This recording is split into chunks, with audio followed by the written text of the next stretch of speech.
the huge positive is that I've had to learn about modern technology. My husband would tell you I could just break the printer by looking at it. So I've used Zoom and Teams, and who knew about Zoom or Teams before lockdown? I know some techie people would, but I didn't have a clue. You know, I think FaceTime and WhatsApp was the most appropriate thing. Good morning, welcome to the Weymouth and Portland Chamber of Commerce Lockdown Stories. This is the second instalment of our Lockdown Stories. I'm Craig, I'm the President of the Weymouth and Portland Chamber of Commerce, and last episode was Mark Bennett from Bennett's Fish and Chips. Today we're going to talk to Catherine Scard of Leicester Brunt Wealth Management. Morning, Catherine. Morning, Craig, all right? Yeah, I'm very well, thank you. Good. So the format of this basically is to find out a little bit about the businesses and how they've been faring through the coronavirus period.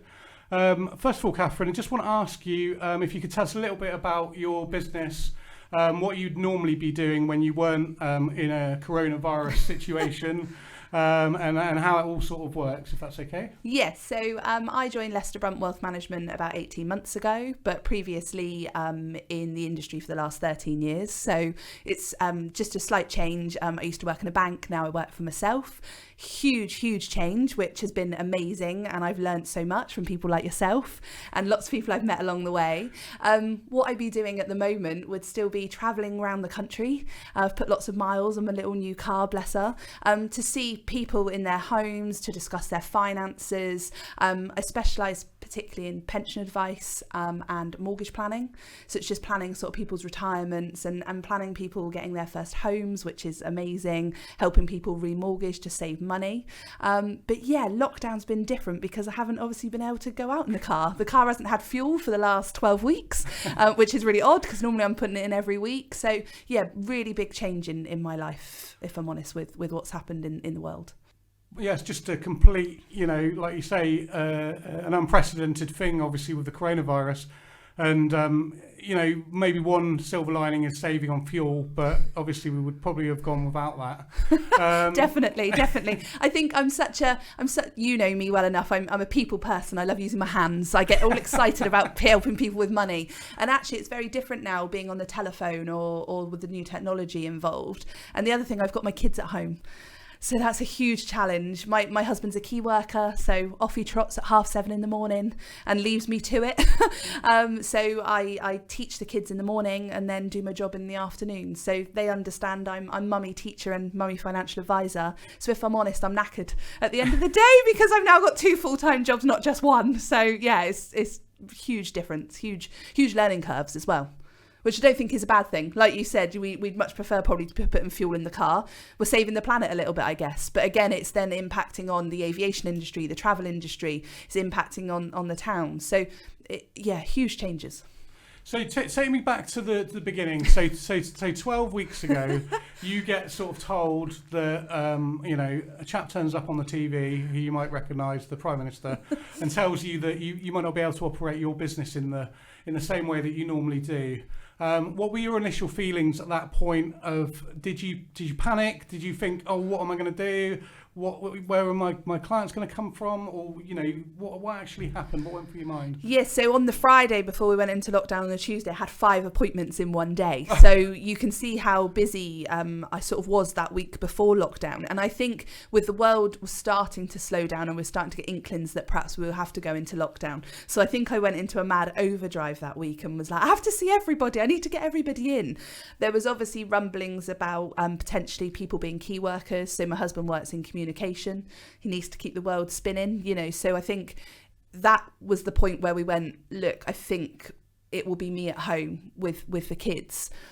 You mentioned the word panic. Yes, my brain went, oh my God, I'm going to have the kids. And I know I gave birth to my children, so I love my children. But I was like, oh my God, how am I going to do that? How am I going to run a successful business? Craig, you've been really supportive of me for the last 18 months. And it was a slow start at the beginning whilst I got my client base sorted and started to get referrals from those clients that I was helping, which was amazing because, again, people believed in me. And the momentum from sort of June last year had been fantastic.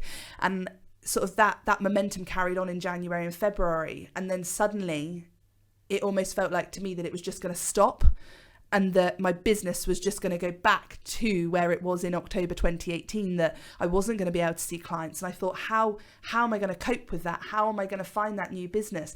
We do a lot of networking events, and you get people from networking events that go, I want to talk to you. And I thought, that's not going to happen anymore. Oh my goodness, there's not going to be that momentum of the new client base. Still looking after all my existing clients, which has been fantastic, obviously with managing to call them. But yeah, me and my husband sat down and thought, how is this going to work? How are we going to teach the kids? And my children are 6 and 4. But they've been phenomenal. You know, we've done school in the morning. Ethan is in year 1. Zara's not there at school yet. She doesn't go till September. But as long as Zara's got a colouring book, then she's perfect. So Ethan's been fantastic. He wants to learn, which I'm very lucky. I know some parents have had nightmares with their children. And then literally in the afternoon, they'd go upstairs, build Lego, watch their iPads. I know we all have parent guilt about how much time our kids spend on technology, but that was the only way that I could run my business. You know, I had to take that hit of they are going to be on their iPads, you know. But Ethan would come down with what Lego he'd built. Zara's room looks like a bomb has hit it every evening. So to be fair, I know she's not just watching her iPad.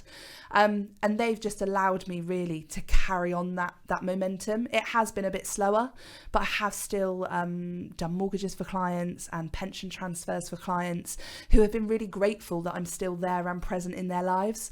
I think it's quite hard in this time. People worry about money. We've had the furlough scheme, we've had the self-employed support scheme there, and I think at the start lots of people were worrying about money. So to have someone like me ring them up, go, hi, we need to talk about your money, I think that's been quite good for clients, and that's given me that little buzz and that little excitement, because I know I can still be there for them, which is the most important thing. I think you do a lot of work with the Veterans Hub as well, don't you? So you've been helping them out with maybe giving them information about what they're entitled to and stuff like that. Yeah, absolutely. A lot of the Veterans Hub work, which I just love. I come from a military background. My stepfather was in the army, my father was in the Navy. So it's really, really close to my heart. Andy, who runs the Veterans Hub, is just one of the most amazing people. And he's, again, believed in me and my business.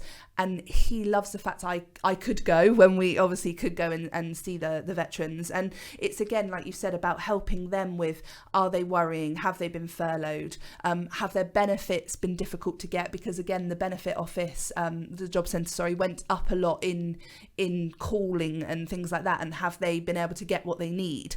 So yeah, it's been staying in touch with them. And actually I helped one of the veterans last night from the hub with his mortgage needs. So again, they still know I'm there. I post on social media now. I've got a Facebook page, Catherine Scard Wealth Management, which is financial advice, actually I think it is, which is amazing, because again, I can reach more people, and people can just ask questions, you know, people that perhaps I wouldn't have been able to reach if I'd still been seeing people face to face in houses. That's something that's changed, that I can do it that way as well. Oh, amazing.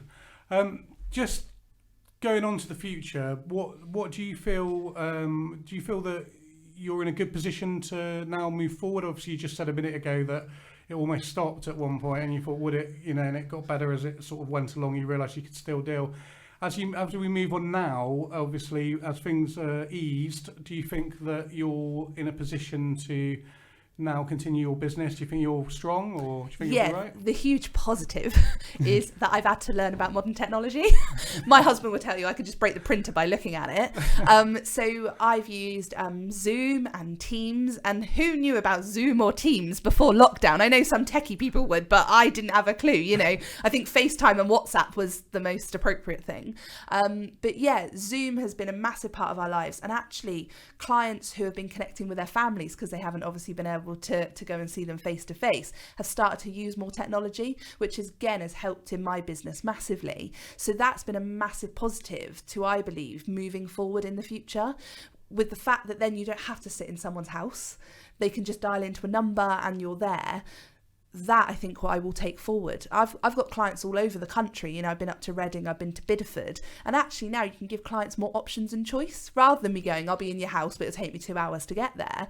People actually quite like the idea of seeing you on the screen. And like you see, my hands, I love hands. Well, I feel I convey my sense of excitement on the screen as well, as much as being in their living room. So yeah, that is something I will massively take forward, and it's been a huge learning curve. And I think for all of us, when things happen, you go, I don't want to change. I can't do this. I don't want this to change.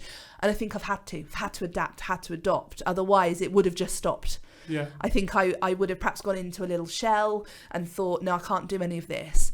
But actually pushing myself, giving myself a kick up the bum has been that great positive of lockdown, really. Well, it's just lucky that we get something from this situation. Definitely. Really, I think if really you can useful. hold on to one of the positives, isn't it? It's really important, because there can be a lot of negatives coming from your television screen or the worries about your family. So if you can hold on to those small positives, then I do think that makes a difference.